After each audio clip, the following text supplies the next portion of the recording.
Добрый вечер. В эфире информационный выпуск Амшик-Шара. Сегодня президент Республики Абхазия Рауль Хаджимба встретился со вторым президентом Республики Южная Осетия Эдуардом Какойты. Эдуард Какойты прибыл в Республику Абхазия для участия в юбилейных мероприятиях, посвященных 70-летию со дня рождения второго президента Республики Абхазия Сергея Багапша. Наши отношения, которые начинались с учетом всех тех сложных процессов, которые были в тот период, я думаю, что было сделано немало для того, чтобы как раз-таки Абхазия и Южная Осетия состоялись бы как государство. Мы рады вас видеть всегда в Абхазии. Спасибо за то, что нашли время, за то, что приехали. Эдуард Какойты подчеркнул, что рад находиться в братской Абхазии. Наши с вами встречи помнятся и ваши, и добрые пожелания, и шаги, которые вы предпринимали на укрепление того, что было наработано. Конечно, мы рады видеть Абхазию, видеть те изменения, которые есть в Абхазии. Вчера с ребятами поездили, походили. Конечно, это радует глаз, потому что история наших народов – это история как двух близнецов-братьев. И мы рады за ваши успехи. В ходе встречи было отмечено, что 4 марта – день памяти первого президента Владислава Арзенба и день рождения второго президента Сергея Багапша является важной датой для Абхазии. Владислав Арзенба и Сергей Багапш – родные люди не только для Абхазии, но и для Южной Осетии. Все, что мы начинали делать, мы делали все вместе. Рад принимать участие в этих мероприятиях и видеть, что память о них чтится и передается будущим поколениям, сказал Эдуард Какойты. 4 марта – день памяти первого президента Республики Абхазия Владислава Арзенба. Его не стало ровно 9 лет назад. Выдающийся государственный политический деятель, основатель современного абхазского государства, ученый-востоковед ушел из жизни после тяжелой и продолжительной болезни. Но память о нем будет жить в сердцах тысяч жителей страны на протяжении многих лет. Наследие, которое после себя оставил Владислав Григорьевич, бесценно и будет жить вечно. За исключительные заслуги перед республикой, коренным образом повлиявшие на судьбу народа и государства, за успешное проведение военных операций в масштабе всех вооруженных сил, в результате которых была одержана победа в Отечественной войне народа Абхазии, а также за мужество и героизм, проявленный при защите Отечества, Владислав Арзенба был удостоен ордена Ахтапша первой степени и звания Героя Абхазии. Сегодня сотни жителей страны пришли к мемориалу Владислава Арзенба в селе Эшера. Одними из первых – школьники. В руках они держали цветы. И это стало хорошей и доброй традицией приводить к этому месту детей разного возраста, начиная с самых маленьких. А школьники уже точно и наверняка знают: Владислав Арзенба – их герой и пример для подражания. К мемориалу Владислава Арзенба пришли президент Рауль Хаджимба, спикер парламента Валерий Кварчия, премьер-министр Валерий Бганба, депутаты парламента, ветераны Отечественной войны народа Абхазии, представители партий и общественных объединений.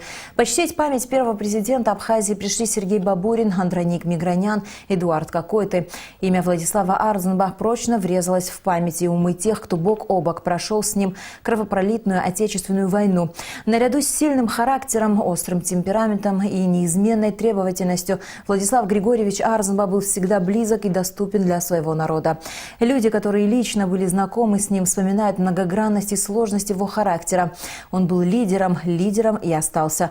Верховный главнокомандующий завещал похоронить себя в своем родном селе Нижняя Эшера, где проходила одна из наиболее ожесточенных линий фронта. Воля его была исполнена. Благотворительный фонд первого президента Республики Абхазия начинает проект интервью с соратниками, друзьями, коллегами Владислава Григорьевича, людьми, которые прошли с ним бок о бок в годы войны и после нее, а также интервью с представителями молодого поколения, которые о Владиславе Арзенба знают только по книгам, рассказам и фильмам. Как отметила сотрудник фонда Анна Киропян, мнение молодого поколения также интересно авторам проекта. Это свежий взгляд, свое видение роли личности в истории, их мысли о первом президенте Абхазии. Проект приглашает послушать живые истории, воспоминания и рассуждения тех, кто живет в Абхазии, и тех, кто живет за ее пределами и является большим другом Абхазии. Сегодня в нашей программе первая передача из нового цикла «Воспоминания отца Виссариона Аплия», главой Абхазской православной церкви. Смотрите сразу после новостей. 4 марта – день, когда мы вспоминаем двух президентов Абхазии – Владислава Арзанба и Сергея Багапша. Сегодня второму президенту Абхазии Сергею Васильевичу Багапшу исполнилось бы 70 лет. С утра к мемориалу второго президента республики в селе Эджгиарда Учимчирского района идут люди, чтобы почтить его память. Сергей Васильевич был человеком, внесшим неоценимый вклад в дело восстановления международного признания и развития абхазского государства. Трагическое стечение обстоятельств оборвало его жизнь, наполненную эпохальными событиями, удачами и потерями, свершениями и победами. Яркий и мудрый политик, решительный и волевой человек, он был настоящим патриотом Абхазии. Пройдя вместе с народом республики через самые драматические испытания, Багапш сыграл выдающуюся роль в истории своей страны. Сергей Васильевич удостоен высших государственных наград ордена Ахзапша первой степени и звания Героя Абхазии. Почтить память Сергея Багапша и возложить цветы к его могиле в село Эджгиарда приехали президент Рауль Хаджимба, спикер парламента Валерий Кварча, премьер-министр Валерий Бганба, посол России в Абхазии Алексей Двинянин, депутаты парламента, ветераны Отечественной войны народа Абхазии, представители партий, общественных объединений, школьники. Почтить память Сергея Васильевича пришли видные российские государственные, общественные, научные деятели Сергей Бабурин и Андроник Мигранян, а также второй президент Южной Осетии Эдуард Кокойты, которые прибыли в Абхазию для участия в юбилейных мероприятиях, посвященных 70-летию со дня его рождения. Огромное спасибо фамилии Багапш, фамилии Арзанба, что они явили миру таких выдающихся людей, которые судьбоносное для своего народа время взяли на себя эту ответственность и повели народ Абхазии за собой, привели к образованию, а потом уже и к признанию государственной независимости Абхазии. Сегодня в этот день, 4 марта, хочу обратиться ко всему братскому народу Абхазии, потому что этот день должен как-то все же объединять всю Абхазию. И каждому абхазцу этот день должен говорить о том, что нужно консолидироваться и объединяться. Мы вместе с вами добились великой победы, великого успеха. Конечно, сегодня по прошествии времени легко говорить. Кто-то бы сделал лучше, кто-то бы сделал хуже.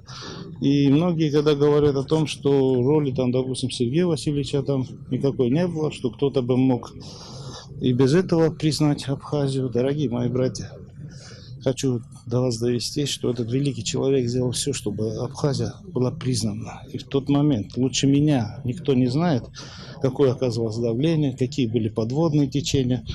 И именно его такая грамотная, патриотическая такая позиция, они способствовали во многом принятию этого решения.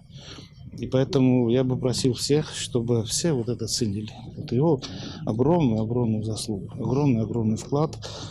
И если бы, допустим, на тот период, не знаю, кто-то другой бы возглавлял, я не знаю, как бы ситуация развивалась. Сергей Васильевич был могучей личностью, потому что он был профессионалом в политике, государственной деятельности. Он был очень грамотным руководителем, куда бы его Божий промысел или судьба не ставила. Независимо, возглавлял ли он правительство Абхазии, Абхазэнерго, или потом возглавлял Республику Абхазию. Для меня, конечно, когда мы с ним познакомились, это был 92-й год, он был одним из тех, кто и в Абхазии, и находясь в Москве, сделал все для отпора агрессорам, чтобы сохранить право абхазов жить на своей земле по своему усмотрению, по своему выбору. Потому что такое суверенитет? Это право выбора. И то, что ему было даровано, что именно во время его руководства республикой Российская Федерация признала и установила дипломатические отношения Абхазии, в этом большой символ. Поэтому в историю наших народов Владислав Григорьевич Арзанба вошел как президент, победивший в войне, а Сергей Васильевич Багапш вошел как президент, который закрепил победу и сделал ее международно признанной. Его смерть была большим ударом и для родных, близких, для всех друзей. Потому что, конечно, 70 лет вот мы сегодня отмечаем, но ну разве это возраст? А его уже нет. Но дело его живо. Абхазия продолжает развиваться, в этом его огромная заслуга. И я надеюсь, что сколько бы поколений ни прошло, имя Сергея Багапша будет действительно символом гордости и символом международного признания и победы. Согласно плану мероприятий по увековечению памяти Сергея Багапша, завтра, 5 марта, в Сухуми пройдет научная конференция. В этот же день откроется фотовыставка в Центральном выставочном зале Союза художников. Кроме того, в Абхазском госуниверситете пройдет вечер памяти Сергея Багапша. Вечер памяти второго президента Абхазии также пройдет 29 мая в Абхазском госдрамтеатре. Кроме того, в столице будут презентованы книга Екатерины Бебия, посвященная жизни и деятельности Сергея Багапша «Путь мудрости и мужества» и памятная монета Багапш Сергей Васильевич. К другим новостям. В преддверии 90-летия со дня рождения Фазиля Искандера в Абхазском государственном университете прошел круглый стол, участники которого говорили о значимости духовного наследия великого классика современной литературы, чьи произведения переведены на 20 языков мира. Во встрече приняли участие известные абхазские писатели, художники, представители творческой интеллигенции и общественности, посол России в Абхазии Алексей Двинянин. Смотрите репортаж Гугуцы Вардания. Имя выдающегося абхазского и российского писателя, классика современной литературы Фазиля Искандера известно каждому не только в Абхазии, но и за рубежом. За неповторимую оригинальность сюжетов его сравнивали с лучшими зарубежными писателями, такими как Габриэлу Гарсия Маркес, Мигель де Сервантес, Франсуа Рабле. А на своей исторической родине Фазиль Искандер стал одним из главных символов абхазской культуры, человеком, прославившим самобытность страны и рассказавшим миру об особенностях национального колорита. Для меня Фазиль – абхазский писатель, пишущий на русском языке. И как бы я ни спорил с моими коллегами в АБНИ или где-то еще, и Фазиль Абдулович в этом смысле понимал, и мы с ним очень много об этом тоже говорили, и он нашел компромисс. Он говорил: «Я певец Юга России». И в этом великом компромиссе весь Фазиль, потому что это был человек, который как бы отвечал на вызовы времени, да, но это был не скандалист в том смысле, он был спорщик, он был, да, диссидент, как хотите называйте. Это был человек, который для нас служит примером верности своим принципам, принципам абхазов, потому что Фазиль в первую очередь это абхаз, и не только его творчество, но вся его жизнь говорит об этом. Я помню, когда мы 4 марта собирались в Москве, и какой это был взгляд, какая-то была любовь в его глазах, когда он смотрел на нас, на абхазов. Участники круглого стола делились воспоминаниями о Фазиле Искандере, говорили об его великолепном знании народной культуры и фольклора, рассказывали истории жизни великого классика. Была отмечена и разница восприятий произведений писателя разными поколениями. Молодого поколения, нынешнего, да, они восхищаются его творчеством, очень высоко ценят. Но когда, например, я дал кому-то из молодых журналистов почитать «Созвездие Козлатура», после которого он в 1966 году проснулся знаменитым, да, ну, такое было, да, здорово, все, ну ничего такого особенного. А дело в том, что для нас тогда это было очень смело, очень дерзко. То, что сейчас это совершенно, может быть, и не могут это понять и оценить. Ибрагим Чкаду, автор документального фильма о писателе, отметил, что творчество великого прозаика представляет собой феномен. Писатель, пишущий исключительно на русском языке, привнес в русскую литературу богатый мир абхазской культурной жизни. Многонациональное перекрестное опыление он прошел, культурное, и это тоже во многом повлияло на это. Это абхазский язык, который был в доме, и русский, который был общепринятый в этой детской среде, где были греки, абхазы, русские, армяне, грузины. И этот весь котел такой плавильным, которым был Сухум, он, конечно, из этого всего получился Искандер, из этой Все-таки великолепная, хорошая была школа, и учителя были, которых он часто вспоминает. Это все вместе, конечно, породило этот феномен, который есть. Искандер, он, конечно, блестящий писатель, и он блестящий философ. В завершении круглого стола министр культуры и охраны историко-культурного наследия Эльвира Арсалия рассказала и о планируемых мероприятиях с целью увековечения личности Фазиля Искандера. В течение года будет издан сборник избранных произведений писателя на абхазском и русском языках. Также есть предложение переименовать улицу 4 марта в улицу Фазиля Искандера. Кугут Савардания, Руслан Орлов, Алексей Баструков, Абхазское телевидение. Премьер-министр Валерий Бганба провел совещание комиссии по организации мероприятий к юбилею Таифа Ачба в Абхазском драматическом театре. Завершается подготовка к показу спектакля «Бзела Яхзарша» по дневнику Таифа Ачба, который он вел, размышляя о преступлении против человечества и фиксируя свидетельства очевидцев. Режиссер театрализованной постановки Мадина Аргун. Вечера памяти поэта также в марте пройдут в Национальной библиотеке имени Папаскир, в селе Ачандара Гудаутского района, в Государственной библиотеке для молодежи. А в Министерстве культуры и охраны историко-культурного наследия состоится заседание комиссии по государственной премии имени Таифа Ачба за вклад в развитие детской и юношеской литературы.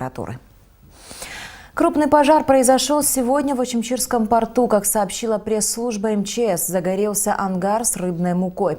Сообщение о возгорании поступило на пульт дежурного МЧС в понедельник в 12 часов 34 минуты. В тушении, которое продолжалось несколько часов, были задействованы 6 пожарных расчетов и 1 спасательная машина. Пожар был быстро локализован. В результате удалось предотвратить распространение пламени на другие здания. Пострадавших нет, причины возгорания ангара выясняются. Сотрудники отдела внутренних дел по Галскому району установили и доставили в райотдел 3 жителей села Шашикуара, подозреваемых в незаконной вырубке деревьев серебристого эвкалипта.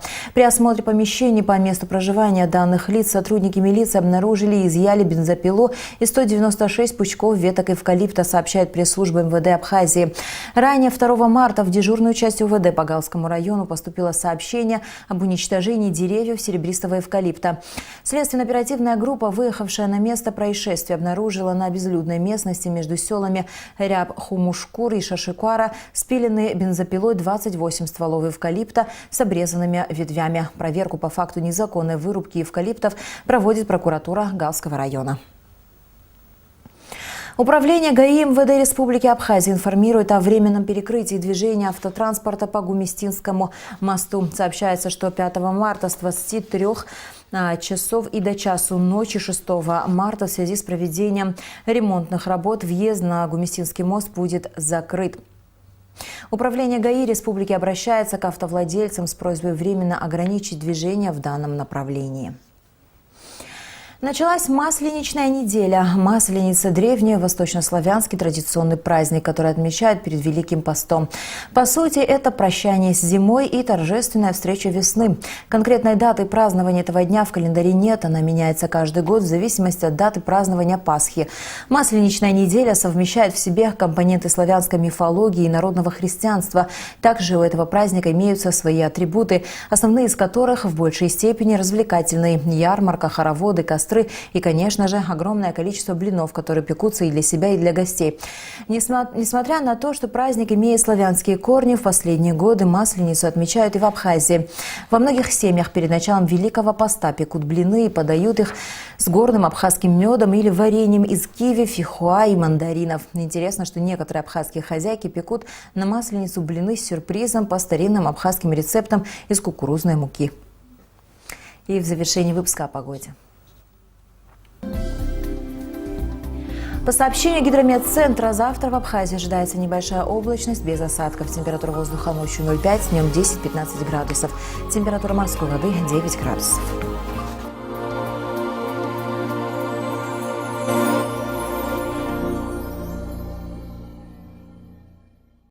На этом наш выпуск завершен. До скорых встреч в эфире.